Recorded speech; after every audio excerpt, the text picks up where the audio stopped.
For 26 years, she lived on an island, not because she was convicted of a crime, but because the world was afraid of her.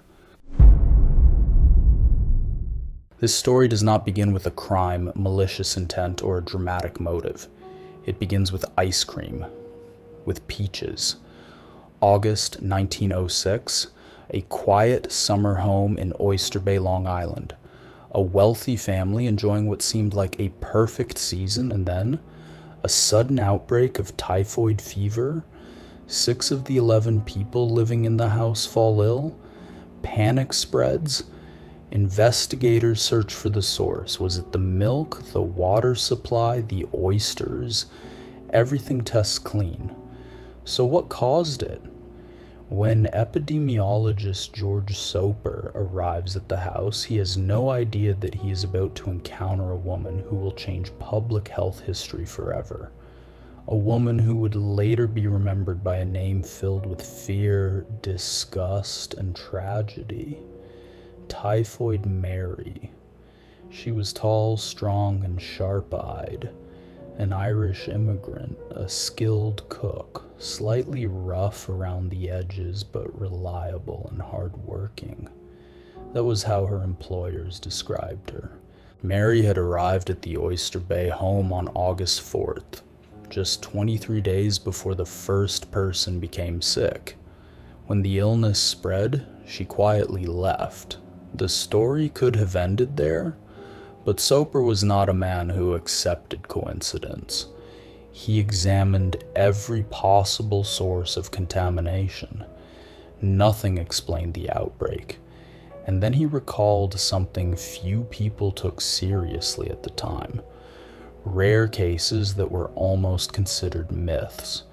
People who could carry disease without ever becoming ill themselves. Asymptomatic carriers. The idea was controversial, but the evidence was growing, and suddenly one detail stood out. The woman who prepared the meals, including the homemade peach ice cream. Soper began his investigation with a single name, Mary Mallon. While the public saw Mary as nothing more than a talented cook, Soper traced her employment history, and a disturbing pattern emerged. 1900, Mamaroneck. A young man falls ill days after her arrival. 1901, New York City. A laundress becomes sick. 1902, Maine, at the summer home of lawyer Henry Gilsey. 7 of 9 people fall ill. Mary does not. Neither does Gilsey, who had survived typhoid years earlier. 1904, Long Island, another household outbreak. 1906, Oyster Bay, then Tuxedo Park, then Park Avenue. Different families, different locations, different years, but always the same pattern. Mary arrived. Meals were prepared. Someone became sick. It no longer looked like chance. When Soper attempted to confront her, he was met with anger and absolute denial. Mary refused to believe she could be responsible. She felt healthy. She had never been sick. To her, the accusation made no sense. With no cooperation, Soper turned to the public health authorities. On March 20th, 1907, Dr. Sarah Josephine Baker arrived at Mary's residence, accompanied by 3 police officers. Mary panicked. She ran. She fought. She resisted fiercely. Eventually, she was restrained and placed into a sanitary ambulance. Baker later admitted she had to physically sit on Mary during the ride to prevent her escape. That day, Mary Mallon lost her freedom.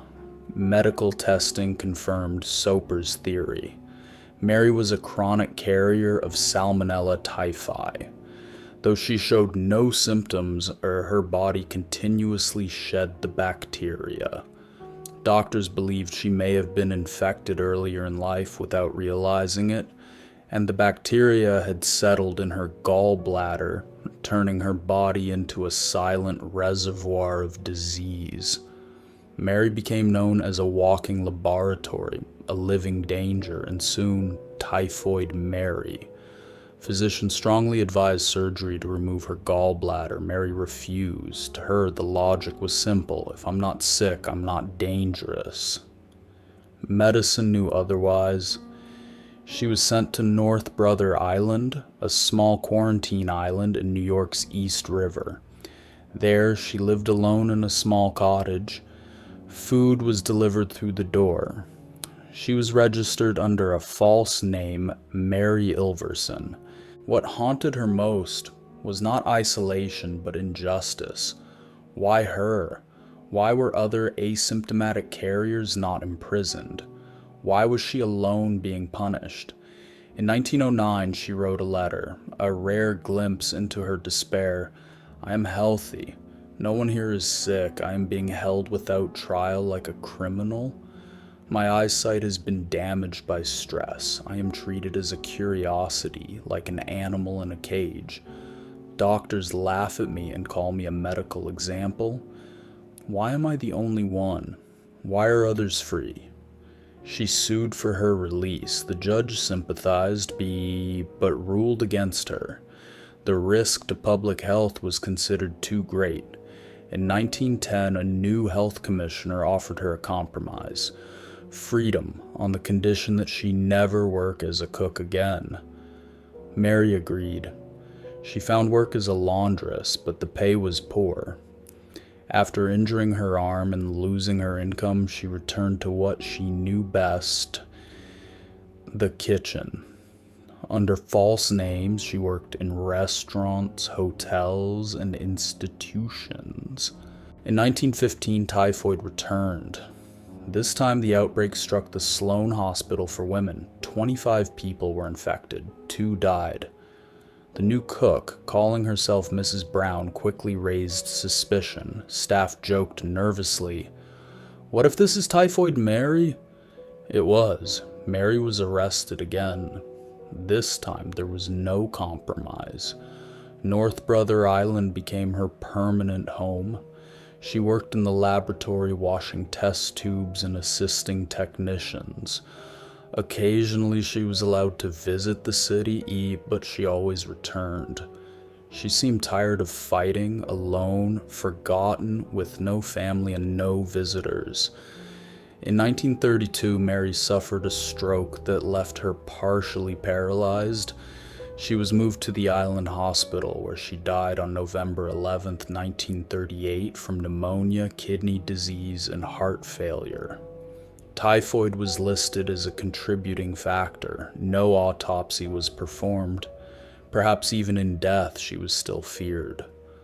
Official records confirm 53 infections linked to Mary Mallon.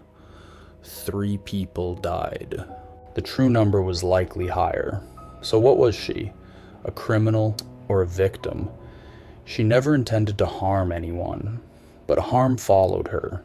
Not deliberately, not violently, but undeniably.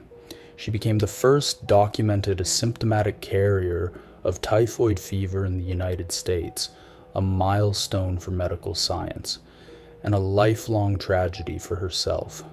Her name became a label. The label became stigma, and the stigma became a sentence. Mary Mallon spent 26 years in isolation, without trial, without conviction, and without ever truly being understood.